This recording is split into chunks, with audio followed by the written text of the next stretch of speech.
Hey guys, how's it going? Skigoni here, and as you guys can see today, we are reacting to The Roommate Animated by Llama Arts. I don't own anything, Llama Arts related. All credit goes to him, and there will be the video as well as our channel in the description below. Also, it's basically night for me, and I'm going to be doing this. So, fun. The Roommate. Like, I don't know if I have enough Looking time for to a even... new roommate is always a daunting task. Even though you interview and take the time to get to know that person, you don't truly find out who they are until you start living with them. I had begun searching for a roommate after I decided to leave my current residency.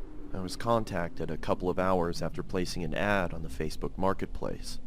The message read, Hey Chris, I'll be moving out of my current apartment this August and I'm looking to room with someone new, as my roommates are moving to California this year. I'm 27 and I'm currently going to school. When I'm not at school, I enjoy hiking and watching movies. I also apprentice at a taxidermy shop on the days I don't have class. Hope that's not weird. It's always been a fun hobby of mine.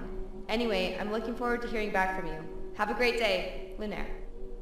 My first and most obvious reaction after reading the message was to check her profile.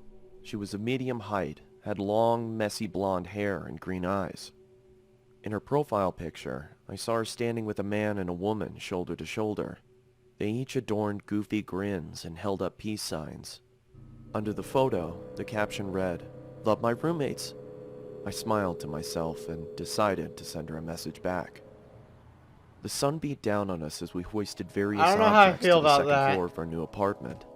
It took us a couple days to get everything out of the moving trucks and into our new place, but as soon as we did, a wave of relief washed over our sweat-drenched and sore bodies. After a couple more hours of rearranging, we each grabbed a beer from the fridge and sat on the porch. We reminisced about old 90s cartoons and what video games we obsessed over as kids, and as the sun started to set, I truly felt relaxed and confident that things were going to work out. Okay. A week later, I started a new job for a construction company that was owned by a good friend of mine. As I was getting ready, I heard the front door swing open. I walked into the living room to see Lunaire and her friend David sliding in a large box. "What you got there?" I asked. Through a strained grunt, she replied, I bought a freezer to store some of the animals I'm planning on using in my taxidermy work. I hope that's alright. I was obviously hesitant at first, as there was no mention of this happening in the first place, but yeah. I eventually accepted and returned to my room to continue getting ready for work. I came home at around 9 p.m. after having a couple of beers with friends and noticed that the freezer was nestled snugly in the lower part of the pantry. A low hum could be heard reverberating off of the inner walls. I was curious to see what was inside, but didn't want to intrude on Lunaire's business, so I went into my room and changed into more comfortable clothing. After changing, I came back out into the kitchen and started making a sandwich. I opened the fridge and grabbed what I needed. As I turned around, I stubbed my toe on the edge of the island countertop and let out a long, exasperated grunt. Through my frustration, I slammed the fridge door shut and checked my toe to see if there was any bleeding. As I raised my head back up, I was greeted by a shadowy figure. Lunaire was standing in the doorway leading to her room. I don't like this. The darkness behind her almost seemed to envelop her. Is everything okay? She said in a deadpan tone. "Shit, yeah, I'm sorry. I just slammed my toe into the corner of the countertop as I was making a sandwich. I hope I didn't wake you," It's fine. she said in the same deflated tone as before. She then turned around and walked back into the darkness of her room. Oh gosh, could I don't tell like that that. She was pissed, so I quietly made my sandwich and retreated back to my room as well, only hearing the low hum from the freezer as I closed my door. I had the next day off, so I was able to sleep in a little longer than usual. When I finally emerged from my room, I walked into the kitchen to make breakfast. As I opened the refrigerator, I noticed that the light wasn't turning on and there was a lack of cold air escaping from inside. I turned around and flipped the light switch to confirm my suspicion. Sure enough, the power was out. Oh. "Damn it," I muttered under my breath. I walked over to Lunaire's room and knocked on her door to tell her about the power outage if she didn't already know, but there was no answer. I then remembered that she had classes that day and probably wasn't home. Alright. I walked back to the kitchen and past the pantry. Well... As I did, I slipped on the floor, but was able to catch myself on the countertop. "What the?" I angrily exclaimed, as I looked down at the floor, trying to figure out what I had slipped on. It was blood, and it started to leak from the corner of the freezer and pool onto the floor. I quickly tried to open the freezer to find out the cause of the viscous liquid, but then I noticed that it had a padlock attached to it. I don't remember seeing that before. She's a murderer! I ran out to my car and grabbed my toolbox from the back seat.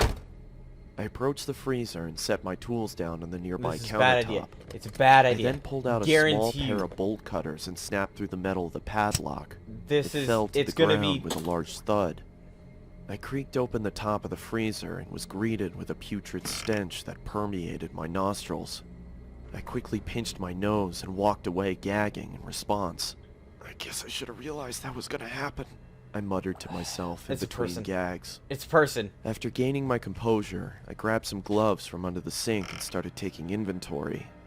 I could see a couple of dead birds and plastic bags wedged into the corners of the freezer. I took each bag out and set them in the trash can nearby.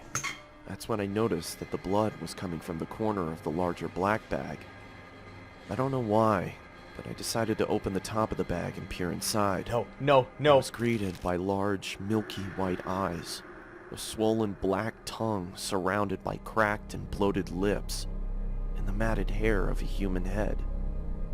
I swiftly dropped the bag and fell backwards onto the floor. My breathing had ceased to exist, and I grabbed the trash can next to me and expelled my disgust into it. I then ran out the door, got into my car, and called the police. As I sat in the interrogation room with a blanket over my shoulders, I couldn't help but think about the face I'd seen. Oh my gosh! It looked so familiar. From the That's when picture. It finally hit me. I pulled out my phone and looked at Lunaire's profile picture. It was her old roommate. The one she said was moving to California. Oh when god, the detective I don't like entered that. the room, she started the questioning process, asking me if I started noticing any weird behavioral occurrences around the apartment. Yeah, I stubbed my toe the other day and she creepily stood in the doorway. It seemed like she was pissed, but for some reason I had a strange feeling like she was concerned about something. That's when I connected the dots. She didn't come out into the kitchen because she heard me stub my toe.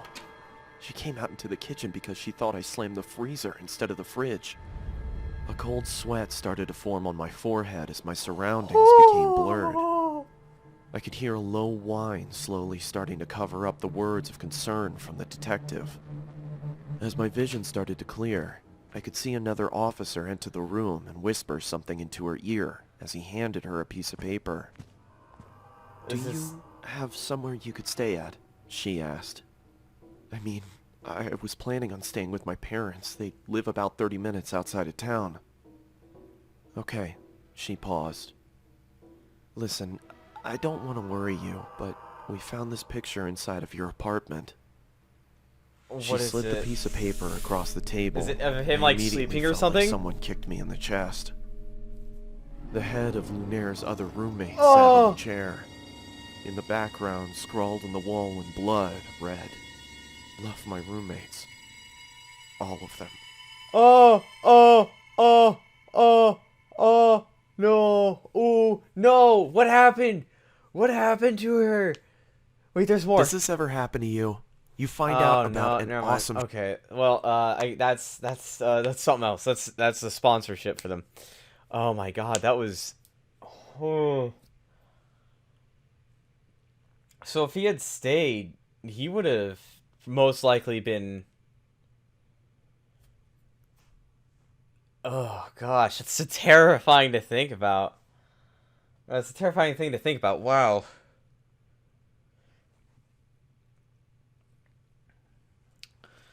Well then, this was a bad idea.